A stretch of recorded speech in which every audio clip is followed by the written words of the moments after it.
මහා කනදරා වැව හැදිච්ච විදිය ගැන අහමුද? මහා කනදරා වැවත් මහසෙන් රජතුමාගේ නිර්මාණයක්. මහසෙන් රජතුමා කනදරා ඔය හරස් කරලා බානුවාපි කියලා වැවක් හැදුවා. මේ වැවේ දවසක් වැස්ස හොඳටම වැඩි වෙලා වතුර පිරෙන්න ගත්තා. ඊට පස්සේ හොයලා බැලුවා මොකද මේ වතුර එක තැනකට එකතු වෙලා තියෙන්නේ කියලා. බලද්දී මේ වැවේ හිටපු කණයා කියන මාළුවා ගිහිල්ලා බානුවාපි වැවේ සොරවුවේ හිර වෙලා හිටියා. දැන් හරි වැඩේ මේ මාළුවා අයින් කරගන්න රජතුමාට සිද්ධ වුණා අනබරකාරයෙක් යවන්න.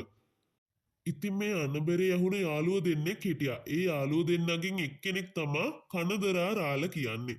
කනදරා රාල කිව්වා මම වැවට බැහැලා කිමිදිලා කණයා ඉවත් කරාට පස්සේ යාළුවේ ඔයා මාව ආපහු ගොඩට ගන්න කියලා. ඔන්න යාළුවෝ දෙන්න එකතු වෙලා දැන් අනබරකරු නවත්තලා වැඩේ කරන්නයි හදන්නේ.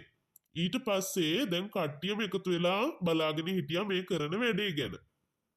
කොහොම හරි කනදරාරාල වැවට බැහැලා මාළුවා ඉවත් කරාට පස්සේ යාගේ යාළුවට අර රජතුමා දෙන්නම් කියපු තෑගි භෝග ගන්න ලෝභ හිතුණා. ඉතින් මේ යාළුවා මොකද කරේ?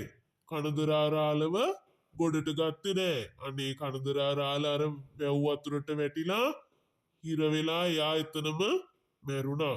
ඊට පස්සේ යාළුවා ගිහිල්ලා රජතුමා දුන්න තෑගි භෝග තනියෙන් භුක්ති විඳා. පස්සේ කාලෙක රජතුමාට මේ වෙච්ච දේ ගැන ආරංචි වුණා. රජතුමා ගොඩාක් දුක් වුණා. ඊට පස්සේ කනදරාරාලට කරන ගෞරවයක් විදිහට රජතුමා ඒ වැවට කනදරා වැව කියලා නම තිබ්බා.